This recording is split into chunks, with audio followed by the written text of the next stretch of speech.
to all of my lovely divas, and welcome back to my channel. This is an impromptu video that I'm making today, and today is Thursday, and it is Wednesday. I'm sorry, it's Wednesday, April the 28th, and I'm coming to you guys with just a little bit of my 2 cents or my opinion on what is going on in Baltimore. OMG.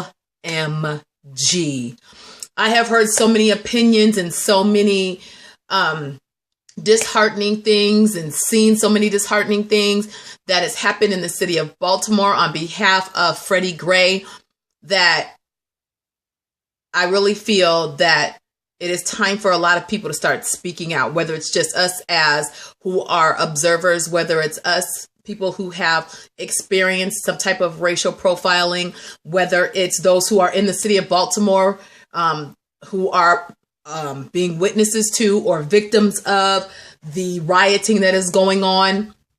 Somebody needs to speak up. If I say that I think 2014, 2013, all the way up to now to 2015 has been the worst blatant, I'll say blatant racial tension between law enforcement and African Americans that I have seen in my lifetime. This is strictly my opinion on how I see things from my point of view. So I don't want anybody to be offended or say, any rude comments or anything like that. This is just simply stating an opinion on what I am observing in America today. And it is sad. It is sad. It is sad. I grew up in the Midwest. I grew up in a small town in Illinois. And I can honestly tell you all that growing up in a small town in Illinois, I did not experience actual racism from me. Maybe I wasn't looking for it. Maybe it was hidden. But me personally, I didn't experience actual racism until I was maybe in the 6th grade when I first heard the word nigger. And I'm just going to be honest. And the way things were handled in my town and the type of parents that I had, I didn't have passive parents. My parents, they would go to the school. They would talk to the administrators. They didn't care, So that's why I was never afraid to express myself, because I saw my parents do it. A lot of times I was the only little black girl in the classroom. A lot of times I was the only little black girl playing with the little white girls. So it was something that, not something that I was ignorant to or something that went over my head. It was just something I never experienced. As I got older, though, even in high school and in junior high, I was the only little black girl on the basketball team sometimes, and I was the only little black girl in the little school plays and things like that. And so I had a lot of white friends. Most of my friends were were Caucasian and were Hispanic, and so that's how my existence was in my early years.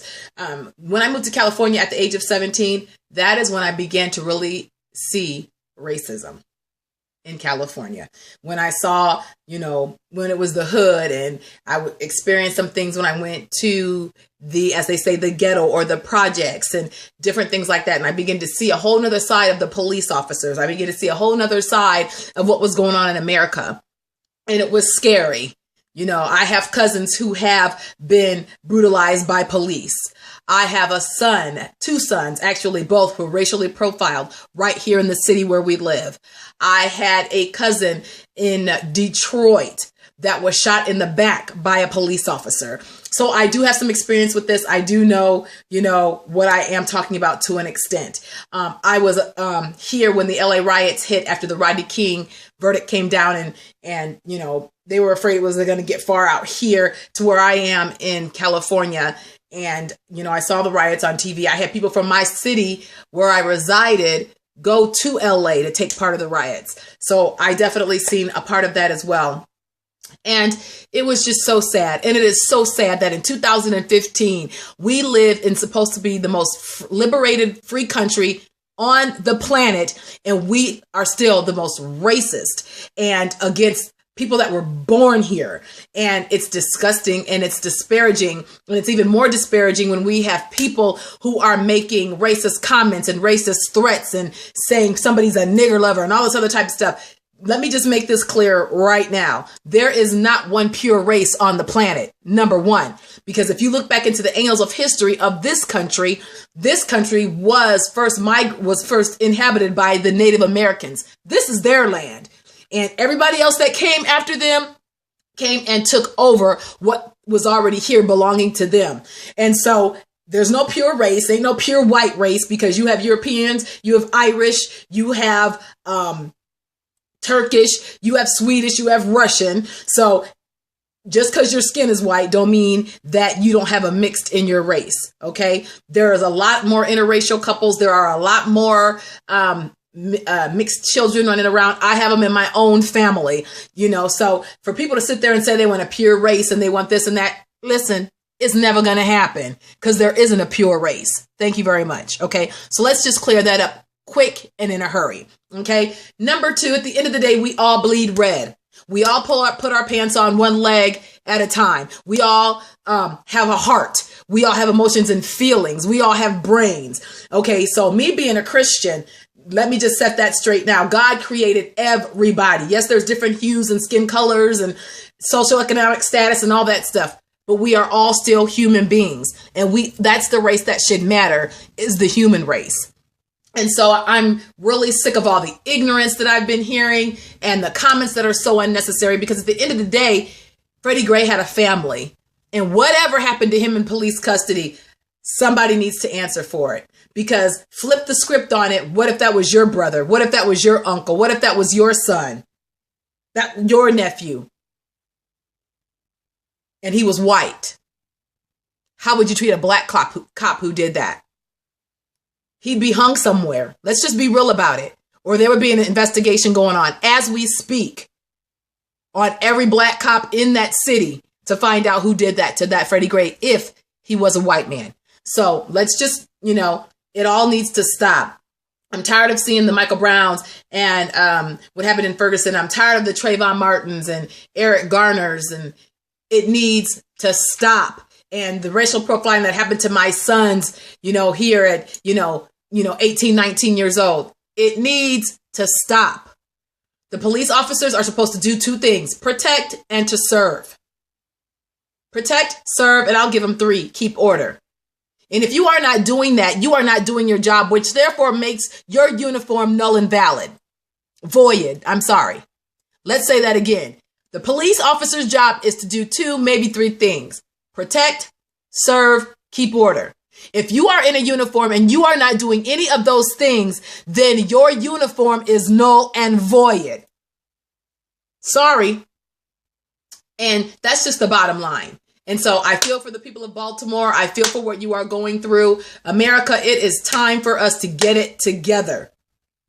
Stop the violence. Stop the hate. Rioting doesn't do any good either, because all you're doing is tearing up your own neighborhood. And they're sitting back there saying, yep, that's another way we can get rid of them. Yep, that's another way we can make them hate on each other. That's not the unity we're looking for. We need to be smart about it. And I understand the frustration and tired of it. I get all of that. Believe me, I do. But we need to know that there is a smarter way to handle the situation. We have our young kids that are coming up. And I not look like it. I was told I didn't look like it today, y'all, but I am a grandmother. And I do not want my grandchildren growing up in a society where they are afraid to walk down the street because they're black.